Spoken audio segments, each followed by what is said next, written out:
Welcome to English with Teacher. I'm Teacher. I hope everyone's having a great day. Thank you very much for joining me. So, first of all, as usual, I would ask that you please like, share, and subscribe. As well, any questions, comments, or suggestions, leave them in the comment section below. I look forward to interacting with you. So today, we will be continuing on doing business idioms. I love doing these. They're things that you don't usually hear. So I think it's important that you get to know them if you're going to be doing business with people from English-speaking countries. So, first of all, my wonderful co-host. Please introduce yourself, ma'am.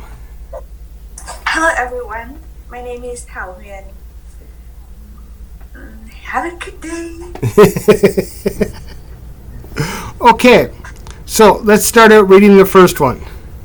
Yeah, the first one today is cash in your chips. In business terms, to cash in your chips is to sell something for what you can get in the moment because you expect its value to fall.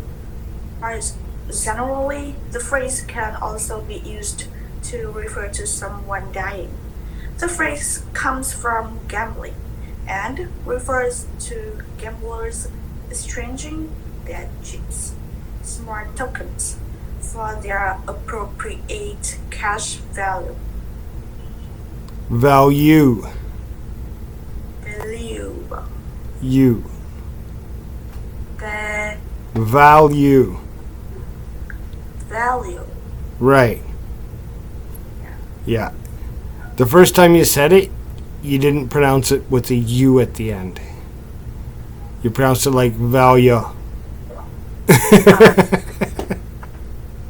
Very good. Very good. So we were discussing this a little bit beforehand. And one of the things that kind of threw you off is gambling. Yes. And so I'm going to explain that for everyone at home. So gambling is anything taking a risk. Now some people go to a casino and they play cards and dice and all kinds of different things. The roulette wheel, those are all forms of gambling. But anytime you take a risk, you can be said that you're taking a gamble. Yeah. It's kind of 50% success and 50% failure that we don't know. Failure, yes. Yeah.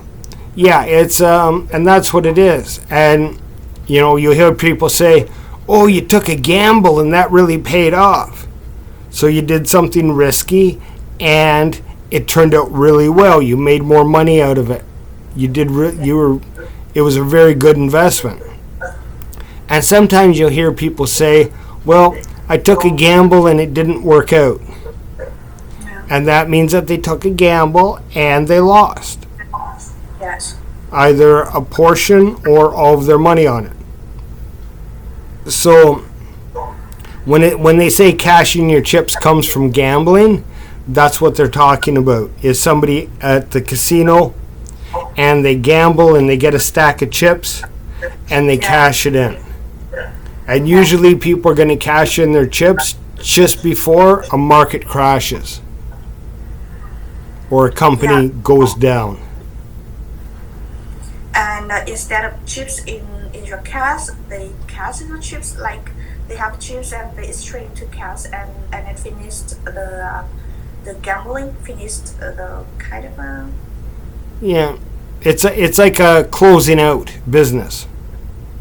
Yeah. Finalizing your business, closing it out. Yeah. Yeah. So that's in a gambling sense. When they're talking about chips, it's usually an investment, whether it's time, merchandise, whatever, and you cash in your chips, you pull all your resources out because you think the venture is going to fail. Yeah. Okay. Can you use it in a sentence? I think my investment is kind of risky, so I decided cash in my chips. Okay, I decided to cash in my chips. Yeah, I decided to cash in my chips. Very good. Very good. Okay, the next one. The next one is catch someone off guard. Okay, and read the little paragraph below. Yeah. When someone is caught off guard, they are surprised somehow. Off guard suggests unprotected and unprepared, and synonyms for the phrase include catch someone by surprise, catch someone unaware, and surprise someone. Okay, let's go back up because we had a little pronunciation issue. Caught. Caught. Right. Caught. Someone is caught off guard. Caught off guard. Right. So, what's that mean to you? Means someone is being surprised by something. Right. I don't know. We used to do it when we were young.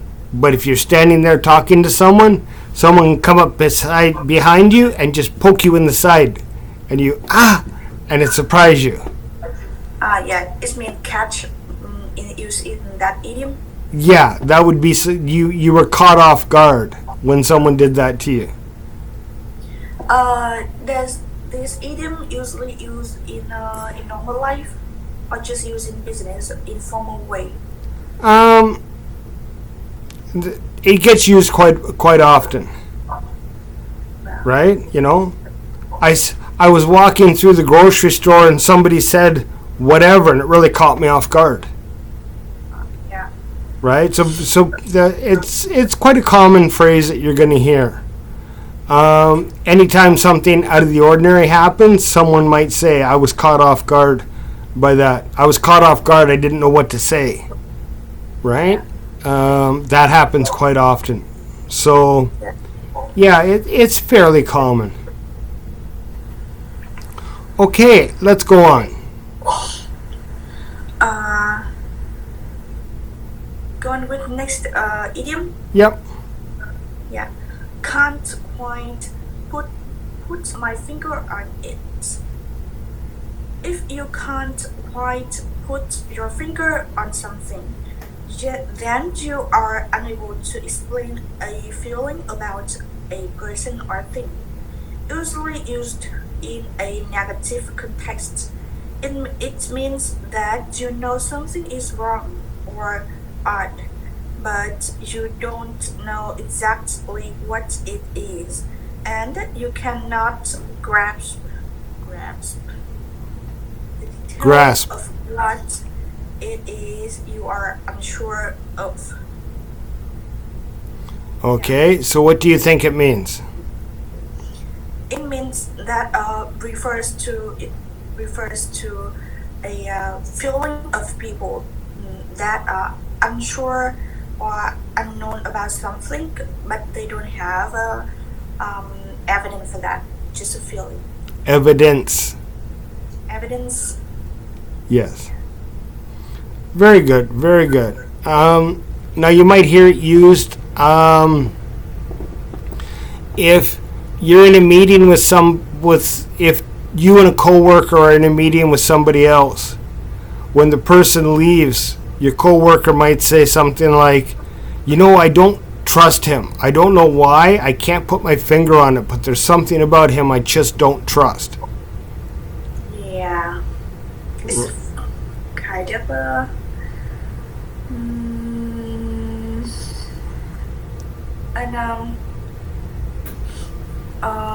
suggest or something.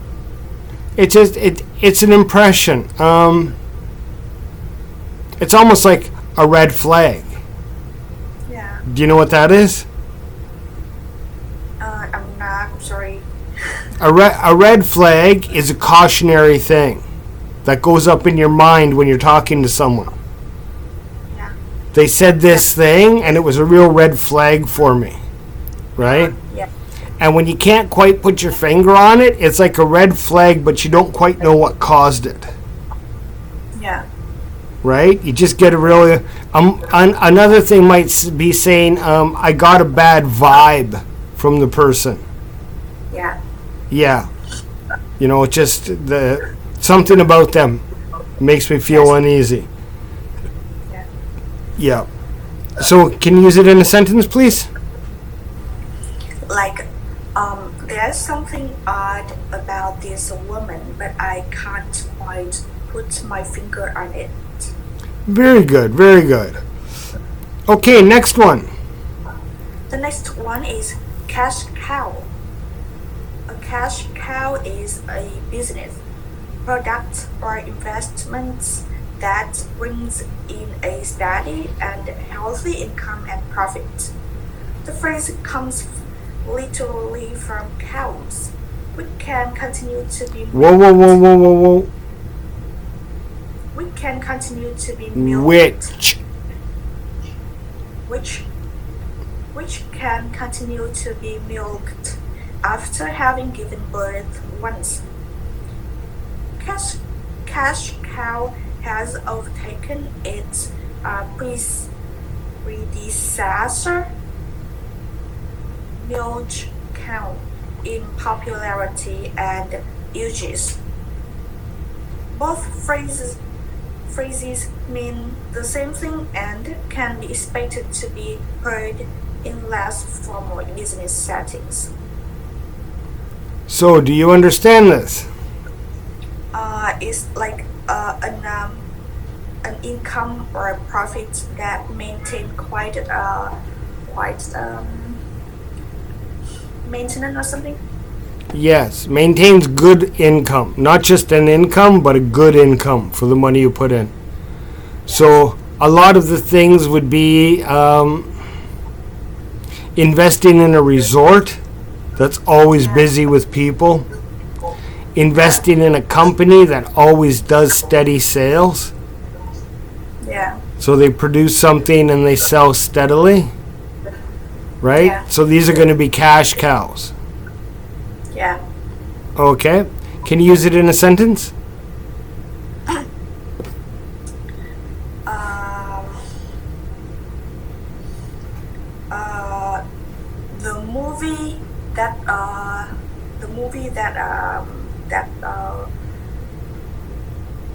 The movie makes a cash cow for the producer. Okay. A movie's a pretty good one. The movie tickets, the selling tickets for the new movie make a cash cows for the producer. Yeah. Thing about a movie is it's usually not a continuing thing. Yeah, maybe so. Yeah, that's it. That's the only thing that I don't quite like about that analogy. A cash cow would be more like I'm invested in the Vin Group's battery manufacturing. Yeah. That's a real cash cow because they sell batteries all the time and it's going to keep going, right? Yeah. Yeah. So, like I said, that's the only thing I don't like about the movie thing is because ticket sales usually drop off. But a cash cow is something that's you invest in once and it's going to keep bringing money in. Stable. Yes, exactly. A stable return on investment. Okay, well, thank you very much. Thank you, everyone, for joining me. I hope you enjoyed this, and I hope you gained some valuable information. Please, comments, questions, suggestions, leave them down below, and I will see you in the next video. Have a great day. Thank you so much.